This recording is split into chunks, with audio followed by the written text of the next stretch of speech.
So what did you initially come in with? Vertigo. Vertigo. So with that vertigo, and how long had it been bothering you? What had been going on? I had the vertigo for about, maybe about a month. A month. And when it was at its worst, when the vertigo was at its worst, how would you have described it? Like, what was it like? I was bedridden for 3 days. You were bedridden for 3 days whenever it was at its worst.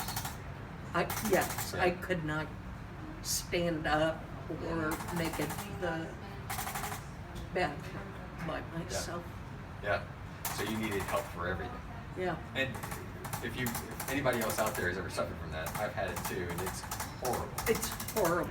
Yeah. It's horrible. If you had to explain it to somebody, to have them try to even remotely understand, how would you try to explain that experience to somebody that's never experienced vertigo? For longer periods of time. It's like being underwater I will do that for you. and The call was getting to be nauseous. back home in Des Moines. On a ship under. When my brother's son came home, brought it into the house. I could see that. Yeah, Yeah. it was These guys had a just hard time breathing. the His worst. sister Yeah. was I explained it too, like if anybody's ever been seasick, like it's Yes, like that, where yes. it's not consistent, Yes. and it's just unrelenting. Yeah, Yeah. and it just No. Well, hopefully it stays happened. Yeah. Yeah, I was gonna ask, did it come from Have a good anywhere? rest of your No, day. no, not an accident, not a slip and fall, nothing. Kind of came out of nowhere. Right. Nothing was working to get it fixed. No, and I complained about it, and my daughter, who happens to come here, Yes. was like, "You've got to go see him." And so I did. And what did you experience when you came to see us? And I think it was causing a lot of tension. Sure. Because I was fighting it, and so you actually touched areas that I didn't think were hurting me, Yeah. but they showed up to be very painful. Yeah. So when you got that, when we did that first thing and we got that first moment of relief, what was that like? It was like there's a light at the end of the tunnel. Yeah. So And with you, we found that there were areas in the cervical spine that were out of position, that weren't functioning and moving like they were supposed to, which was causing the issues that you were having.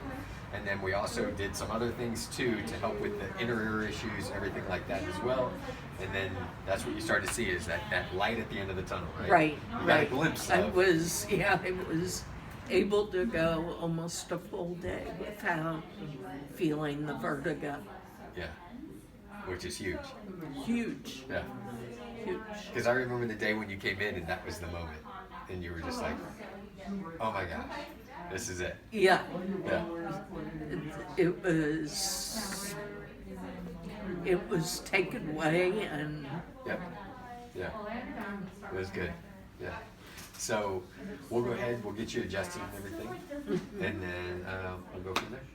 All right. and I suggest anybody who's got vertigo to go to the chiropractor of chiropractors. Thank you. Thank you. I You're appreciate welcome. that. First, we're going to do this. Here. Come up like that. Good. Over.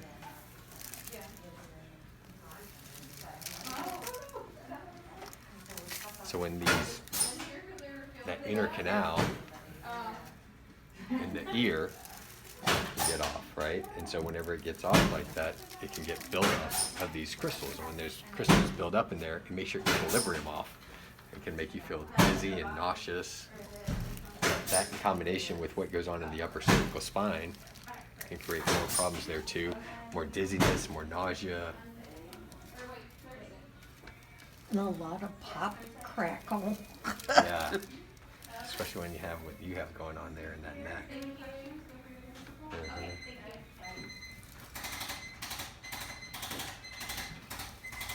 Yeah, one more.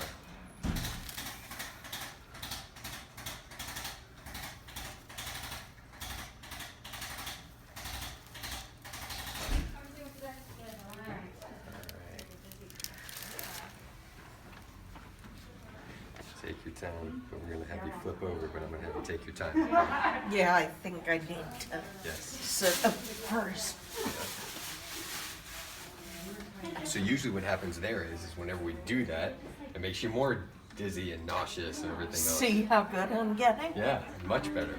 When we were first doing it, it was whoa and everything. Yeah.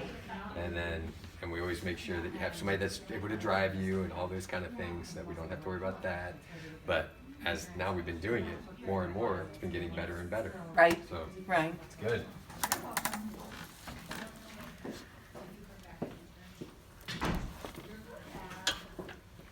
Good.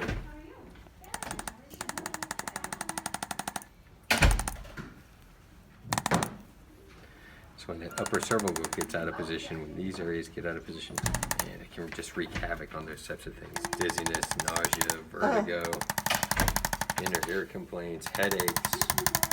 Yeah, I've been, and I'm not a headache person, Yeah. so.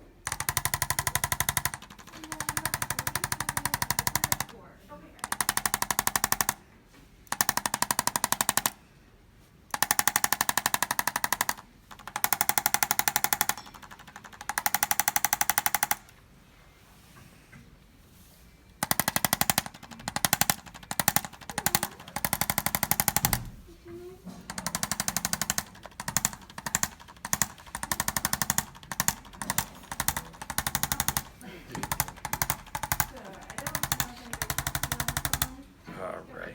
I wanted to mention that it improved my eyesight and my hearing. Yeah. Because you noticed that, like, as Oh, soon as we well, started I working had on that. had quite a, I kept thinking that my prescription was wrong. And the first day of it, when you did this that night, I was like, I can see. Yeah.